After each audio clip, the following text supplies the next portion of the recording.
আসসালামু আলাইকুম রহমতুল্লাহি ওবারাকাতুহু। সম্মানিত মুসলিম ভাই বোনেরা, চলুন আমরা একটি হাদিসে মোবারকা জেনে আসি।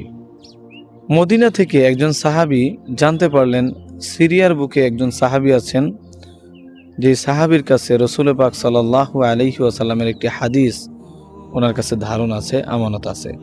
তিনি সাথে সাথে উট নিয়ে মদিনা থেকে আপনার সিরিয়ার উদ্দেশ্যে রওনা দিলেন।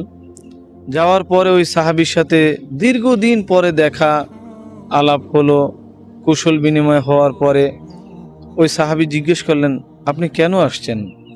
বললেন যে আপনার কাছে রসুল পাক সাল্লাল্লাহু আলাইহি ওয়াসাল্লামের একটি হাদিস আছে, এটা আমি জানতে পেরেছি, এর জন্য আমি সেই হাদিস অন্বেষণ করতে আপনার কাছে আসছি। তিনি বললেন, শুধু এতটুকুই? বলে, জি, আমি এই কারণে এসেছি। তখন তিনি বললেন যে রাসূলুল্লাহ সাল্লাল্লাহু আলাইহি ওয়াসাল্লাম বলেছেন যে কিয়ামতের দিন সমস্ত মানুষ উলঙ্গ থাকবে, তারা উলঙ্গ হয়ে উঠবে।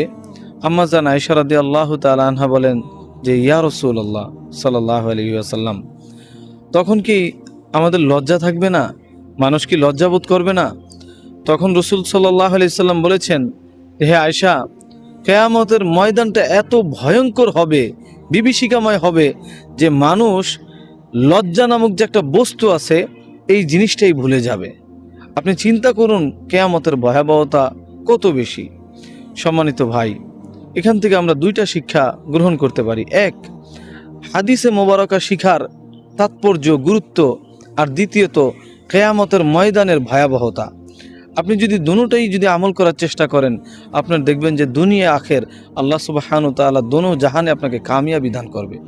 আল্লাহ সুবহানাহু ওয়া তাআলা এই হাদিসে মোবারকা থেকে আমাদেরকে শিক্ষা গ্রহণ করার তৌফিক দান করুন এবং রাসূলুল্লাহ সাল্লাল্লাহু আলাইহি ওয়াসাল্লামের হাদিসে মোবারকা আমাদেরকে অন্বেষণ করার তৌফিক দান করুন।